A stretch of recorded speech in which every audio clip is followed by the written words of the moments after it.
तो क्या हम मान लें कि आज हमारा देश उस दौर से गुजर रहा है जहां बेईमानों और अपराधियों का जिंदगी मौज में, तो ईमानदारों और कर्तव्यनिष्ठों का खौफ में बीत रहा है। नमस्कार।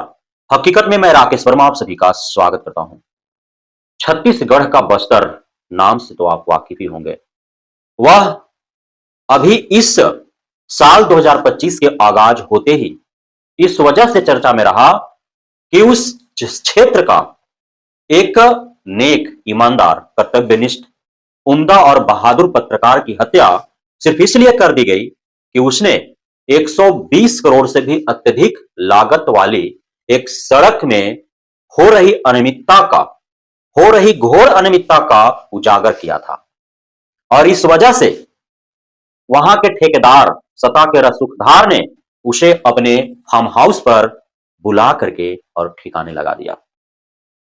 जब से भाई मुकेश चंद्राकर की मौत हुई है, तब से पूरे देश भर के पत्रकार भाई मुकेश चंद्राकर के लिए न्याय की गुहार लगाते रहे। और आज भाई मुकेश चंद्राकर के क्रियाक्रम के एक दिन पूर्व छत्तीसगढ़ सरकार के द्वारा भाई मुकेश चंद्राकर के परिवार को 10 लाख रुपए आर्थिक सहयोग के तौर पर एवं भाई मुकेश चंद्राकर के नाम पर बस्तर में पत्रकार भवन निर्माण करने का ऐलान किया गया है। काफी हद तक ठीक है, छत्तीसगढ़ सरकार के द्वारा यह जो पहल किया गया, यह जो कदम उठाया गया, लेकिन किसी भी ईमानदार पत्रकार की हत्या सिर्फ इस वजह से कर दिया जाए, उसने ठेकेदार के द्वारा जो कार्य किए जा रहे हैं उसमें बरती जा रही अनियमितता का उजागर कर दिया हो, तो यह कहीं से भी सुरक्षात्मक नहीं है। सरकार किसी भी पत्रकार के मौत के बाद उसके परिवार को 10 लाख रुपया और उसके नाम से कोई भवन का निर्माण कर सिर्फ पल्ला झाड़ ले, तो यह कहीं से भी उस राज्य के लिए सुरक्षात्मक नहीं है। आपने देखा होगा कि भाई मुकेश चंद्राकर के जाने के बाद भी और इतने तीव्र गति से भाई मुकेश चंद्राकर के हत्यारों को पकड़े जाने के उपरांत भी वहां के जो सत्ता के रसूखदार ठेकेदार हैं वो खौफ में नहीं है बल्कि मौज में है। एक अन्य पत्रकार को भी भाई मुकेश चंद्राकर की जैसा ही हाल करने का ऑन रिकॉर्ड धमकी देते हैं। ऐसे छत्तीसगढ़ में सत्ता के रसूखदार ठेकेदार हैं। आखिर कैसे इतनी हिम्मत होती है कि कोई भी व्यक्ति किसी अन्य व्यक्ति को सिर्फ इसलिए उसे मौत की सजा देने तक का खौफनाक धमकी दे डालता हो कि उसने जनता के लिए जो कार्य हो रहे हैं, जनता के टैक्स के पैसे से जो कार्य हो रहे हैं, उसमें बढ़ती जा रही अनियमितता का वह उजागर कर देता है। और यह हाल सिर्फ छत्तीसगढ़ का नहीं है, पूरे भारतवर्ष का है। आज भी पूरे भारत में दर्जन भर से अत्यधिक ऐसे पत्रकार हैं, चाहे वह पत्रकार प्रेस मीडिया का हो, इलेक्ट्रॉनिक मीडिया का हो या सोशल मीडिया का हो। उनके ईमानदारी का फल यह मिला कि वह या तो सरकार के द्वारा गलत आरोप मढ़ करके, गलत सलत धाराएं लगा करके और जेलों में सड़ने के लिए मजबूर कर दिया गया, या फिर इसी प्रकार से सत्ता के रसूखदारों के द्वारा मौत का घाट उतार दिया गया। कब तक चलते रहेंगे यह?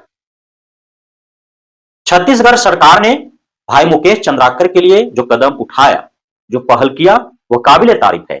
लेकिन सिर्फ 10 लाख रुपया मात्र से भाई मुकेश चंद्राकर के परिवार का भरण पोषण नहीं होने वाला है।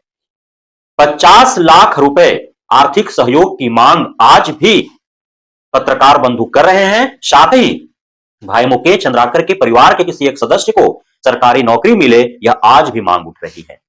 छत्तीसगढ़ सरकार के द्वारा भाई मुकेश चंद्राकर के लिए जो कदम उठाया गया है, वह उसके लिए अधूरा न्याय है। भाई मुकेश चंद्राकर को पूर्ण न्याय तभी मिल पाएगी जब छत्तीसगढ़ सरकार यह निश्चित करे कि उसके परिवार को अब कोई खतरा नहीं है। ऐसा मैं इसलिए कह रहा हूं कि भले ही चारों जो मुख्य आरोपी हैं, सुरेश चंद्राकर, दिनेश चंद्राकर, रितेश चंद्राकर और महेंद्र राम टेके, उनको गिरफ्तार कर लिया गया है, लेकिन कहीं ना कहीं उन अपराधियों के अन्य अपराधी साथी आज भी भाई मुकेश चंद्राकर के परिवार पर नजरें गड़ाए बैठे हैं। क्योंकि भाई मुकेश चंद्राकर के बड़ा भाई उगेश चंद्राकर के द्वारा बारंबार जो अपडेट दी जा रही है और उसी अपडेट के क्रम में जो अस्थि कलश तोड़ने और एकत्रित अस्थि को बिखेर देने वाली जो तस्वीरें शेयर की गई, कहीं ना कहीं वह और अत्यधिक मुकेश चंद्राकर के परिवार को खौफ में डाल देती है। तो सुरक्षा निश्चित करनी होगी छत्तीसगढ़ सरकार को कि भाई मुकेश चंद्राकर के परिवार पर अब कोई खतरा नहीं आने वाला है। भविष्य में 50 लाख रुपए की राशि सहयोग के तौर पर प्रदान करना होगा और उनके परिवार के किसी एक सदस्य को सरकारी नौकरी देनी होगी, तभी भाई मुकेश चंद्राकर के साथ पूर्ण न्याय समझा जाएगा। साथ ही भाई मुकेश चंद्राकर के आत्मा को शांति तभी मिल पाएगी जब छत्तीसगढ़ सरकार के साथ साथ केंद्र सरकार इस बात को लेकर के पूरे भारत के तमाम पत्रकारों, चाहे वह प्रेस मीडिया को हो, इलेक्ट्रॉनिक मीडिया को हो या सोशल मीडिया के हो, छोटे हो बड़े हो, चाहे वह मेन स्ट्रीम मीडिया के रिपोर्टर्स हो या फिर स्वतंत्र रिपोर्टर्स हो, सभी की सुरक्षा की गारंटी देनी होगी और यह निश्चित करना होगा कि कोई भी पत्रकार यदि सरकार या ठेकेदार के द्वारा बरती जा रही अनियमितता को उजागर करता है, यदि खामियों को उजागर करता है, तो उसे इस प्रकार से इस हद तक तो क्षति नहीं पहुंचाई जाएगी जैसा कि भाई मुकेश चंद्राकर के साथ हुआ है। तभी जाकर के भाई मुकेश चंद्राकर की आत्मा को शांति मिल पाएगा।